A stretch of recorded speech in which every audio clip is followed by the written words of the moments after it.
It will be surprising to note that how your picture comes out, whether good or bad, is determined by three major settings in your camera. Yes, you heard me right. Three major settings in your camera.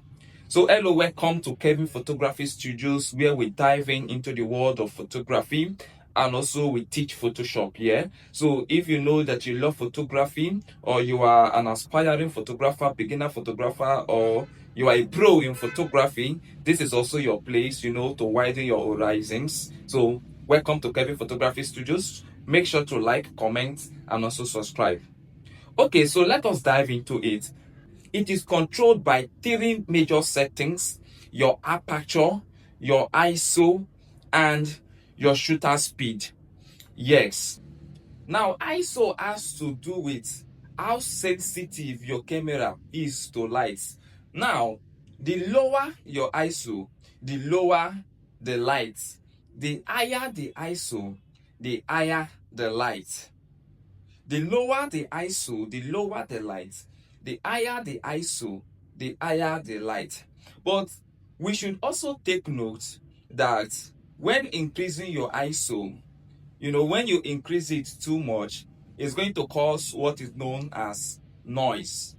It causes noise. So for you to eliminate that noise, it depends on the kind of camera you use. Sometimes when you increase your ISO to 1000, 1200, the higher the ISO, the higher the light that comes into it. But when you look at it carefully, you'll notice that you'll be seeing some particles like grains, those kind of particles, the noise. Yes. So the higher it goes, the higher it brings in noise. Each camera differs to the particular number that, so I can't give you a particular number that the ISO starts from. It depends on the kind of camera you are using.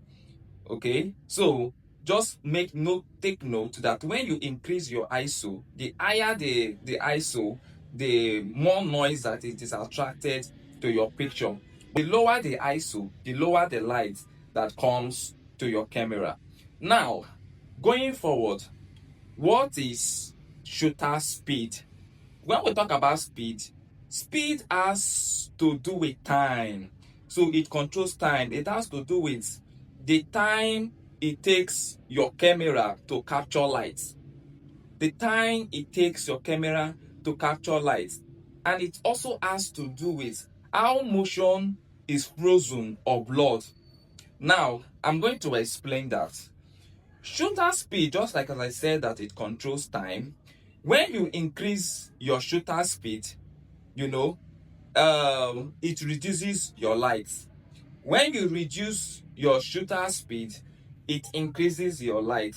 Now I'm going to give a practical example. Assuming I am shooting outdoor and I am shooting a sport, somebody is playing a football or somebody is running. If I increase my shutter speed, it's going to freeze that motion. It's going to freeze that motion. But when I reduce my shutter speed, it's not going to freeze my motion, whereas it's going to bring in the blur. You see as if your image is disappearing, what you are snapping is disappearing. That is how it works. Now I'm going to give this recommendation. Your shutter speed also has to do with your lens, the kind of lens that you are using. For example, if you are using a prime lens and your prime lens is 50 mm, it means that your shutter speed should not go below 50 mm. So it can increase in size like 100.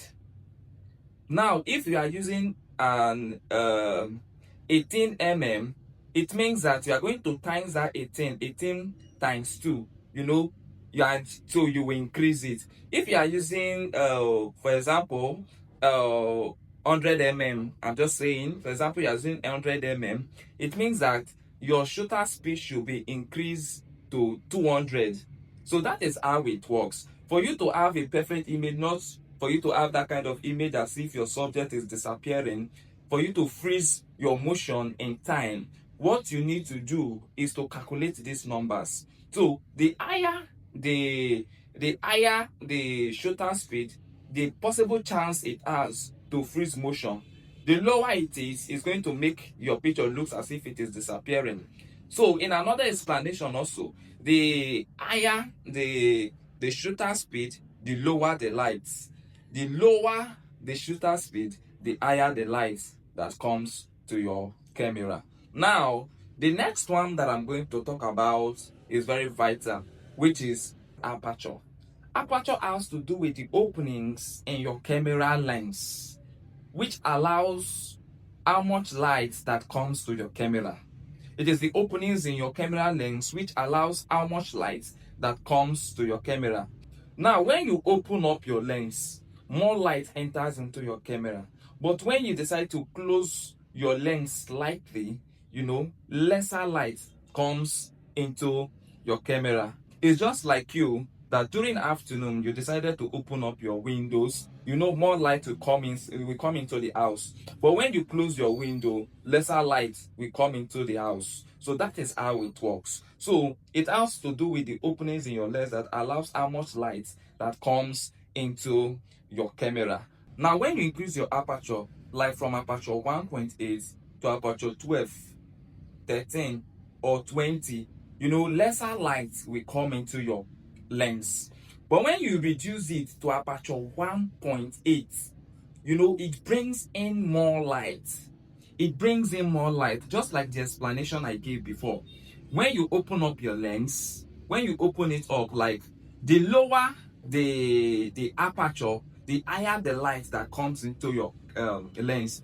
The higher the aperture, the lower the light that comes into your camera. And also, aperture also determines how blurry your picture is going to look like. Now, talking about depth of field, if you are going to snap somebody, for example, and you need that bouquet background, all you need to do is to lower your aperture.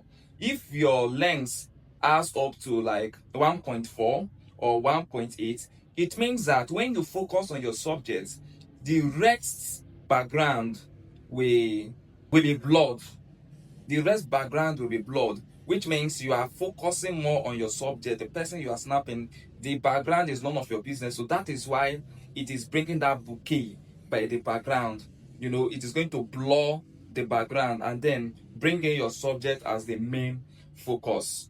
But if you need, like, you want everything to show, you want everything to appear, you want everything, maybe the surroundings, you like the building, you can't put it in aperture 1.8 because it's going to blur the building. You will increase it. When you increase your aperture, it's going to snap everything. It's going to take in the picture of everything nicely. So that is how these three settings works. The three settings, both the aperture, the shutter speed, and the ISO sensitivity, works hand in hand together to produce a good picture. So if you don't know these three settings, it means that you are yet to be a photographer. So for you to be a good photographer, for you to be a great photographer, you must know these three settings because they intertwine with each other to produce a better result. All I can say is keep on practicing, because there's a saying that practice makes perfect. Keep on practicing, keep on checking your ISO, keep on also checking your shutter speed, keep on checking your aperture, and know how the three intertwines together to give you a good result. To keep on practicing. Practice makes perfect. Don't forget to like this video, comment, and also subscribe. So I'm going to see you in my next video.